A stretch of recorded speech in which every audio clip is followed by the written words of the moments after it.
અમદાવાદ શહેરના બહેરામપુરા વિસ્તારમાં ઉત્તરાયણના ગણતરીના દિવસો બાકી છે ત્યારે આ વિસ્તારમાં અલગ અલગ વેરાયટીના પતંગો બનાવવામાં આવે છે। આ પતંગો બનાવીને પતંગ બનાવનાર કારીગરોને રોજગારી મળી રહી છે।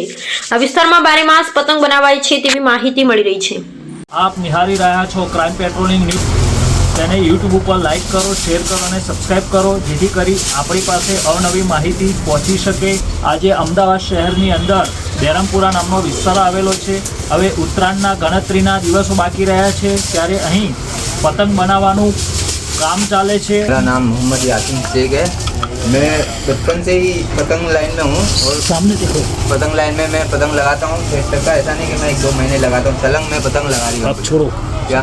हाँ, और ये मैंने बड़ी भी लगाई है और छोटी भी लगाई है और मैं लगाता ही रहता हूँ। देखो मैंने अभी एक छोटी पतंग बनाई है, ये जो है वो छोटी पतंग, और इससे भी छोटी बनाई है मैंने। ये मैंने बड़ी से बड़ी भी लगाई है और छोटी से छोटी भी पतंग लगाई है क्या। और मैं 6 तक का लगाता हूँ, बचपन से ही मैं लगाने जा रहा हूँ क्या। और बहुत बड़ी बड़ी भी लगाई है और छोटी छोटी भी लगाई है, और मैं ऐसा नहीं कि 6 तक का लगाता हूँ बोले पतंग। मोहम्मद इलियास आ पतंगમાં કામમાં નાનીથી એટલે મોટી તક બધી વેરાયટીઓ મળશે। આ કામ એને 12 માસ ચાલે છે અને આ કારીગર બધા હાથથી કામ કરે છે અને બહુ ટાઈમ લાગે છે। और नानी से लेके मोटे तक पतंग बनती है। नानी पतंग और जैसे कि एक पतंग के लिए बहुत कारीगर लगता है, बहुत टाइम लगता है।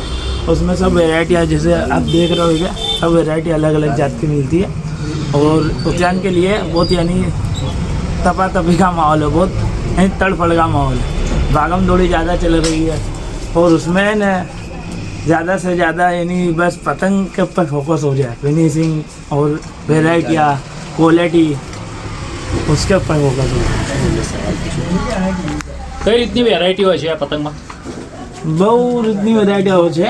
જેને નાનીમાં સાઈઝ પણ આવે છે 27.5, 37, 34, 42 सब जातनी वेराइटी आवे है। ये साइज है, उसमें फिर नाम आते हैं अलग अलग, फिर झालर आते हैं, गुल्ला आते हैं, सब अलग अलग वेराइटी आती है। और हाँ, फिर उसमें ने सब कारीगर काम करते हैं एक एक। जैसे पहले आपने देखा होगा हड्डे लगते हैं, गुल्ले लगते हैं, चांद गुल्ले, झालर, कमान, फिर चिप्पे लगाए जाते हैं। फिर उसके बाद पूरी पतंग रेडी होती है। तो उसके बाद है ना बंडल का पैकिंग का काम होता है, जब जाके पतंग पूरी तैयार होती है फिर बाजार में मार्केट में जाती है। ये पतंग बनाते हो तो हाँ, इसमें हाथ में प्रॉब्लम तो होता होगा, जैसे हाथ में छिलके बिलके ऐसे कुछ होते हैं? थोड़ा वो मेहनत करने में थोड़ा यानी हाथ में तो तकलीफ होए। कोई भी काम लो तो उसमें थोड़ा स्ट्रगल तो होता ही है, थोड़ी बहुत तो मेहनत होती है। और मेहनत बिना कुछ नहीं है। क्या टाइम होता है बनाने में? बनाने में 1000 पतंग बनाने में यूँ समझो अक्का दिन जाता है। सुबह में डड्डे में जाती है, फिर उसके बाद कमान में जाती है, फिर उसके बाद कटिंग पहले होती है। सब ऐसे धीमे धीमे धीमे करके रात को पतंग 1000 तैयार होती है। फिर जाके पैकिंग होता है, फिर व्यापारी में मार्केट में माल जाता है बाजार। ऐसा करके बाहर माल जाता है।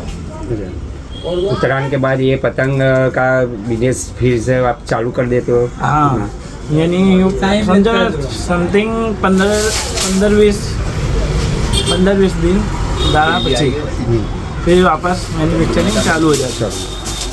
20 दाड़ा पची। ये कितने समय तक आप करते हो कि चालू होता है फिर आखा बरस? आखे बरस पूरा 20 दाड़ा खाली बन रहे से आखा बरस चालू। बराबर। अभी 2026 की साल चल रही है, नई साल में तो सरकार को आपको क्या संदेश है उत्तरायण पर्व के लिए? बस चाइना डोरी का संदेश आया है कि बैंड ही कह देना चाहिए। जरा बोले ना जरा यानी पकड़े ना तो ऐसा दंड मारो, ऐसा यानी कायदे से जेल ही कर दो, जैसे जेल ही कर दो। चाइना डोरी बहुत यानी जानलेवा होती है, नुकसान लेवा होती है। और पतंग तो चलो एक शौक है, मौज है, उसके लिए किसी की जान जाओ वो शौक में अपने को ना पड़वा, समझे? हाँ, और उसमें कैसा है कि बरेली डोरी वापरो, पहला नहीं कि तो घसेली, सब ऐसी डोरियाँ वापरो। वो चाइना डोरी का जानलेवा होती है, उससे अपनों को तकलीफ वो काम ही नहीं करने। पर ये पतंग का काम तो क्या है कि इंजॉय है, इंजॉयमेंट है बस। छोटी छोटी पतंग बनाते हो, छोटी दूसरी कलर वाली? अब ये छोटी जो आप पतंग- पतंग बनाते हैं, हाँ पतंग बनाते हैं तो महंगाई आपको नड़ती होगी। हाँ पतंग बनाने में जो महंगाई आती है, सरकार जो मटेरियल बनाते हैं तो इसमें महंगाई पे GST ऐसा कुछ लगाते होते हैं, हाँ, तो आपको महंगाई की तो मार पड़ती होगी। महंगाई तो मार पड़ती है। हाँ, तो सरकार को आपको महंगाई के बारे में क्या कहना है? बस GST थोड़ा कम करे और यही GST कम करे, फिर जैसे कि आम आदमी यानी कम लोग जो होते हैं यानी मिडिल क्लास लोग, कितने यानी मिडिल क्लास फैमिली है ना इसके ऊपर चलती है, यानी गड्ढे में कितनी जगह माल जाता है, काम होता है, धीमे धीमे उनकी घर भी इसके ऊपर चल रहा है। तो महंगाई कम करे तो उसके ऊपर है ना सबको मिडिल क्लास फैमिली को थोड़ा यानी वो रहे क्या बेनिफिट है। और यूँ क्या ज़्यादा GST लगाते ये सब अलग अलग साइज का सब अलग अलग दाम है। जैसे ये पतंग है, एक जो पतंग है ना घर में अपने को 13-14 रुपए की पड़ती है, मार्केट में होती है 15-16 रुपए की चलती है। और ये फिर आगे बिकती है, जैसे व्यापारी को ज़्यादा फिर व्यापारी सेल करते हैं आगे होलसेल के हिसाब से। ये होलसेल में अपने को 13-14 रुपए की पड़ती है।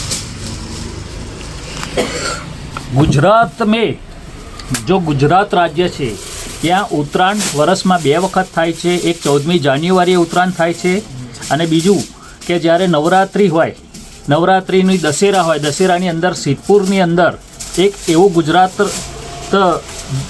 ગુજરાત રાજ્યની અંદર એવું શહેર છે સિદ્ધપુરની અંદર દશેરાના દિવસે પતંગ ચગાવવામાં આવે છે. અત્યારે ઉત્તરાયણના દિવસે પતંગ નહીં ચગાવવામાં આવે સિદ્ધપુરની અંદર, પણ જ્યારે દશેરા આવશે, દશેરાના દિવસે ત્યાં ઉત્તરાયણ મનાવવામાં આવે છે.